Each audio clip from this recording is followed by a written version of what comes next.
first contact is going to be in Santa Fe.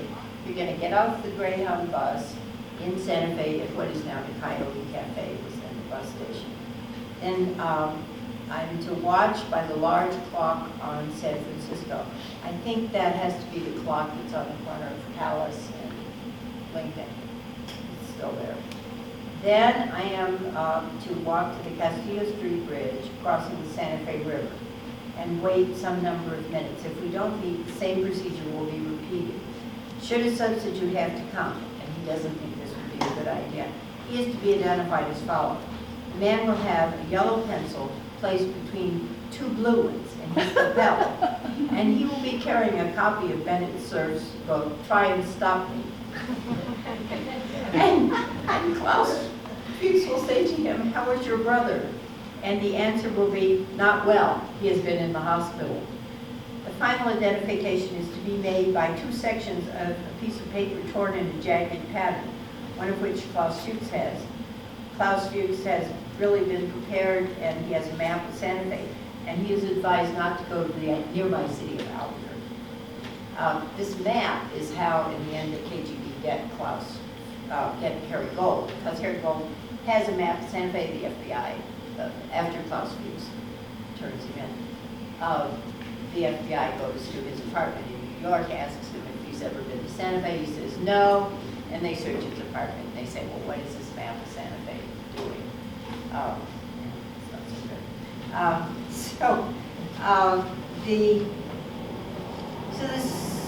There's another, I'll just read you these ways that KGB set up meetings, to wonder anything worked.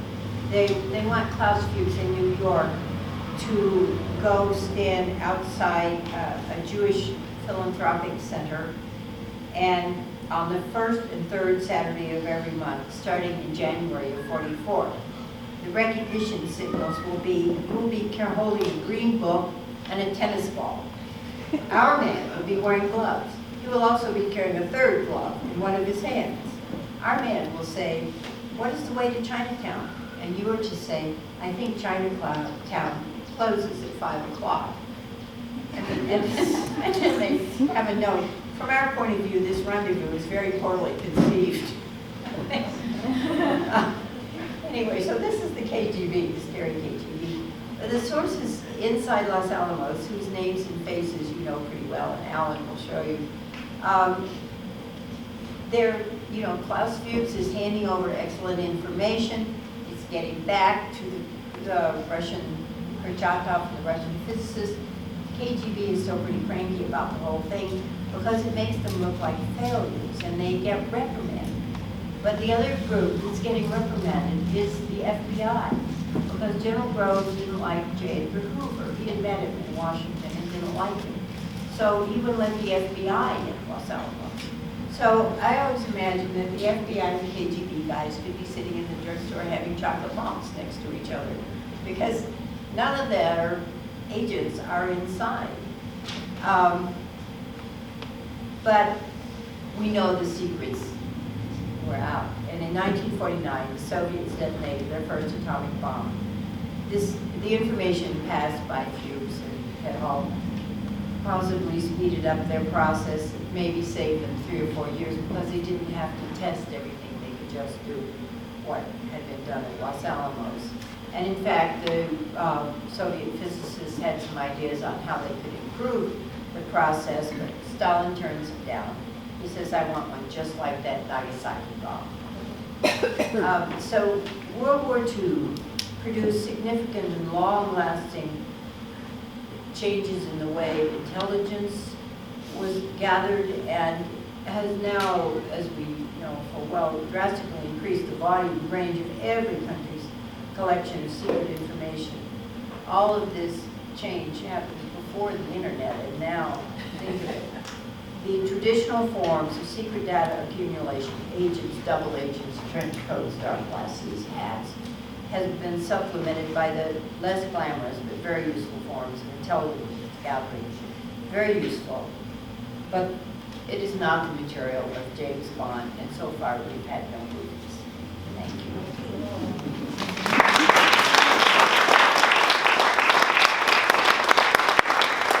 Questions, or I'll wait till Alan talks. Okay. I don't see anybody left.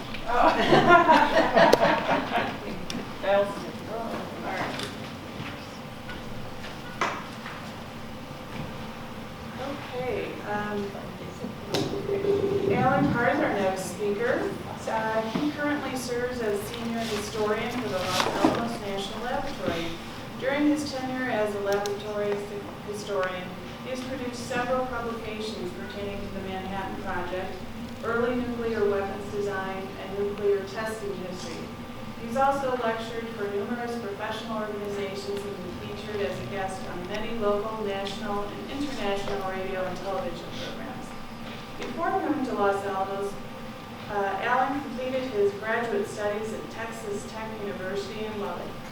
His thesis, The Long Road to Kursk, the development, abandonment, and relearning of Soviet military strategy, traces Soviet operational art from its roots in the early 1920s through its employment in the first half of World War II. Let's welcome Alan Hart.